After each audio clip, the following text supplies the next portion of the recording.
4 മണിക്കൂർ എന്നിട്ട് പഴിയെടുക്കാൻ എനിക്കൊന്നും ഈ തളനെ നോക്കാൻ. ഓ ഈ അമ്മനെ ഞാനിന്ന് നിങ്ങൾക്ക് എന്തിന്റെ കടന്ന് അവളിനെ എന്തിനാണ് നിങ്ങൾ ഇങ്ങനെ മനസ്സ് മുട്ടിക്കുന്നത്? നിങ്ങൾക്ക് ഒരു മുക്കിൽ രാമനാരായണ വേണ്ടി മിണ്ടാണ്ട് കുത്തിയിരുന്ന പോലെ ഇത്തിരി തോരത്തിന് വേണ്ടിട്ട് വീട്ടിലേക്ക് വരുന്നത്. അപ്പൊ ഇതാണ് കോലം വജ്രാപ്പ.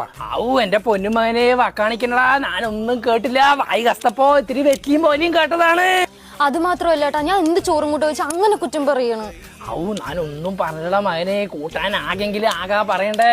അവൾ എന്ത് കൂട്ടാൻ വെച്ചാലും അവസാനം അങ്ങനെ അവിയലാകുക തന്നെടാ. കുറ്റം പറയില്ലടാ, നിന്റെ കെട്ടിയവളും നുണ പറയാണ്. ഈ പെണ്ണിന്റെ വായു രൂപമില്ല, പെണ്ണിന് കുടുംബത്തിൽ കയറ്റാൻ ആകടാ. തള്ളേ, എന്നെ കുറ്റം പറഞ്ഞാണ്ടല്ലോ വായിൽ മഞ്ഞളിക്കാർ കലക്കി ഒഴിക്കും ഞാൻ. തള്ളയാ മൈനെ, എന്റെ കണ്ണിലാകെ പുക ചിറ്റിയ പോലെ ഉണ്ടടാ. എനിക്ക് ഒന്നും കാണുന്നില്ലടാ, തിമിരോട് തോന്നണടാ. എന്നെ ഒന്ന് കണ്ണാസ്പത്രി കൊണ്ടുപോടാ.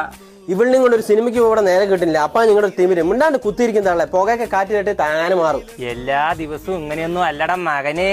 മാസത്തിൽ ഒരു ദിവസം ഇതൊക്കെ മാറി മറിയും. അത് ഏതാ ദിവസം അറിയണ ഞങ്ങക്ക് പെൻഷൻ കിട്ടുന്ന ദിവസം.